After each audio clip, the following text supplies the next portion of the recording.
Sayyidah Nafisah adalah salah satu keturunan Rasulullah Shallallahu Alaihi Wasallam yang hidup pada tahun 145 Hijriah hingga 208 Hijriah. Beliau disebut-sebut sebagai perempuan sumber pengetahuan keislaman yang berharga atau Nafisah al-Ilm, pemberani sekaligus abidah zahidah. Bahkan sebagian orang mengkategorikannya sebagai wali perempuan dengan sejumlah karomahnya.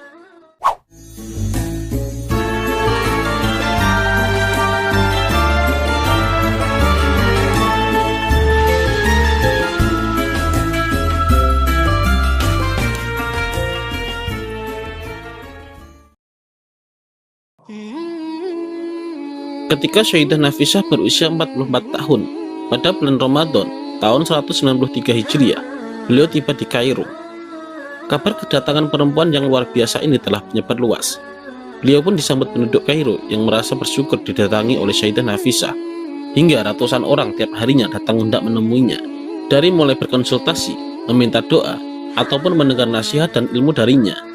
Bahkan dikabarkan banyak orang yang sampai bermalam di luar kediamannya, menunggu kesempatan untuk bisa bertemu dengan beliau. Lambat laun, Sayyidah Nafisah merasa waktunya tersita melayani umat. Beliau berniat meninggalkan Kairo dan kembali ke Madinah agar bisa berdekatan dengan makam kakeknya Nabi Muhammad SAW. Tetapi penduduk Kairo keberatan dan memelas agar Sayyidah Nafisah membatalkan keputusannya untuk kembali ke Madinah. Karena banyaknya masyarakat Kairo yang berharap agar Sayyidah Nafisah tetap tinggal di Kairo, akhirnya Gubernur Mesir turun tangan sendiri. Ia menghadap Sayyidah Nafisah untuk bertahan di Kairo.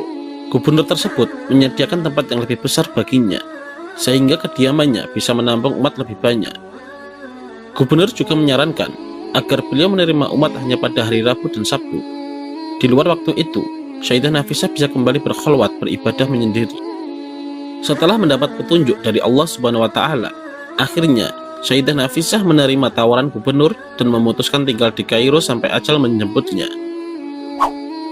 Sebelum tiba di Mesir, Imam Syafi'i sudah lama mendengar ketokohan perempuan ulama ini dan mendengar pula bahwa banyak ulama yang datang ke rumahnya untuk mendengarkan pengajian dan ceramahnya.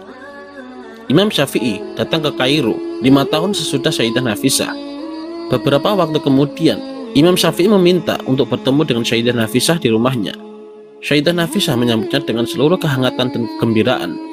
Perjumpaan ini kemudian dilanjutkan dengan pertemuan-pertemuan yang lebih sering lagi. Masing-masing saling mengagumi kesalehan dan kealimannya. Bila Imam Syafi'i berangkat untuk mengajar di masjidnya di Fustat, ia mampir ke rumah Sayyidah Nafisah. Begitu juga ketika pulang kembali ke rumahnya. Dikabarkan bahwa Imam Syafi'i adalah ulama yang paling sering bersama Sayyidah Nafisah dan mengaji kepadanya. Padahal waktu itu, status Imam Syafi'i adalah sebagai tokoh besar dalam bidang usul fikih dan fikih. Sebelum datang ke Mesir, Imam Syafi'i sudah terlebih dahulu terkenal dan harum namanya di Baghdad. Fatwa-fatwa Imam Syafi'i di Baghdad dikenal sebagai qaul qadim, sedangkan fatwa beliau di Kairo dikategorikan sebagai qaul jadid.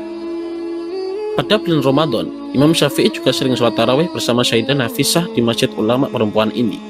Begitulah kedekatan kedua orang hebat ini. Manakala Imam Syafi'i sakit, ia mengutus sahabatnya untuk meminta Sayyidah Nafisah mendoakan bagi kesembuhannya. Begitu sahabatnya kembali, Imam Syafi'i sudah tampak sembuh.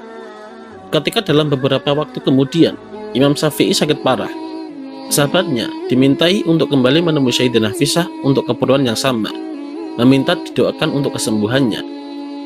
Kali ini, Sayyidah Nafisah mengatakan, semoga Allah memberinya kegembiraan ketika berjumpa dengannya. Mendengar ucapan sahabat sekaligus gurunya itu, Imam Syafi'i segera paham bahwa waktunya sudah akan tiba. Imam Syafi'i kemudian berwasiat kepada murid utamanya, yaitu Al-Buwaidi, meminta agar Sayyidah Nafisah menyolati jenazahnya jika kelak dirinya wafat. Ketika Imam Syafi'i wafat, jenazahnya dibawa ke rumah sang ulama perempuan tersebut untuk disolatkan. Sayyidah Nafisah adalah fakta sejarah bahwa seorang perempuan bisa menjadi seorang ulama tersohor, bahkan menjadi guru bagi seorang Imam Syafi'i. Wallahu a'lam bishawab.